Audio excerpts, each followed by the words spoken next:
अखंड मंथन के सभी दर्शकों को नमस्कार। जब देश कोरोना जैसी महामारी जैसे आपातकाल से जूझ रहा है, ऐसे में भी राजनीतिक दल संवेदनहीनता की पराकाष्ठा को पार कर रहे हैं। होना तो ये चाहिए कि ऐसी स्थिति में जहां भी केंद्र सरकार से कोई त्रुटि हो, वहां विपक्ष को सहयोगात्मक रवैया अपनाना चाहिए, ना कि आरोप प्रत्यारोप के द्वारा किसी भी विषय को और भी पेचीदा बनाना चाहिए। बात है श्रमिकों को घर वापस भेजने के लिए चलाई गई ट्रेन श्रमिक स्पेशल में मजदूरों से किराया वसूलने की। इसमें केंद्र सरकार से चूक ये हुई कि उसने सारी स्थिति स्पष्ट नहीं की। यदि किराया रेलवे को देना था तो ये बात स्पष्ट होनी चाहिए थी, या फिर ये किराया राज्य देंगे ये भी बताया जाना चाहिए था।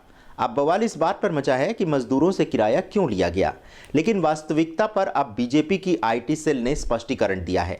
आईटी सेल के मुखिया अमित मालवीय ने ट्वीट करके कहा है, गृह मंत्रालय की गाइडलाइन में स्पष्ट है कि स्टेशनों पर कोई टिकट नहीं बिकेगा। रेलवे 85% सब्सिडी दे रही है तो 15% खर्च राज्य सरकार वहन करेगी। प्रवासी मजदूरों को कोई पैसा नहीं देना है। सोनिया गांधी क्यों नहीं कांग्रेस शासित प्रदेशों का खर्च उठाने के लिए कहती हैं।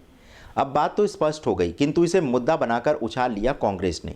सोनिया गांधी कहने लगी कि उनकी पार्टी मजदूरों का किराया देगी, किंतु जिन राज्यों में उनकी सरकार है उन्होंने ऐसा क्या किया है, ये एक बड़ा प्रश्न है। किंतु अब स्थिति स्पष्ट है, श्रमिक स्पेशल से जो फंसे हुए लोग यात्रा कर रहे हैं उन्हें किसी भी प्रकार का कोई किराया नहीं देना है, जबकि रेलवे ने पहले ही ये कह दिया था कि रेल किराए का बोझ राज्य सरकार वहन करेगी और वो ये किराया यात्रियों से वसूल कर रेलवे को सौंपेंगे।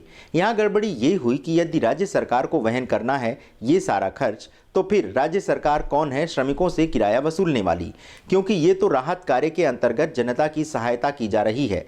रेलवे ने संभवतः जब गाइडलाइंस की ड्राफ्टिंग की तो उसमें श्रमिकों से किराया वसूलने वाली बात नहीं लिखनी थी, क्योंकि जब एक और रेलवे ये कह रहा है कि इसका खर्च राज्य सरकार वहन करेगी तो राज्य सरकार पर इसे छोड़ना था। कुल मिलाकर इस बात को लेकर केंद्र सरकार एवं रेलवे की किरकिरी तो हुई ही, और बेगानी बारात में भिखारी बने विपक्षी रुपए लूटने आ गए।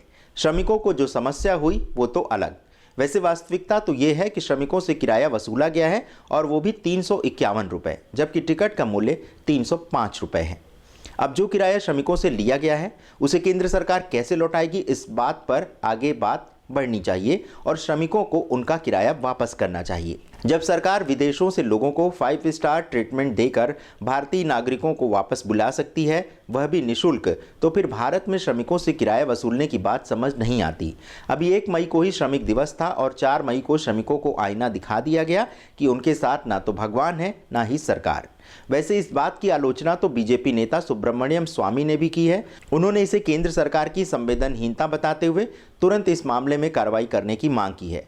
तो बस इतनी सी बात थी, लेकिन यदि आप टीवी खोलेंगे तो एंकर से लेकर रिपोर्टर और स्टूडियो में बुलाए गए मेहमान बिना किसी कारण के चीख चिल्लाकर आपका समय बर्बाद कर रहे होंगे। तो देखते रहिए बस इतनी सी बात, क्योंकि इस कार्यक्रम में आपको दिन भर के समाचार का पूर्ण विश्लेषण स्पष्टता के साथ मिलेगा। देखते रहें अखंड मंथन।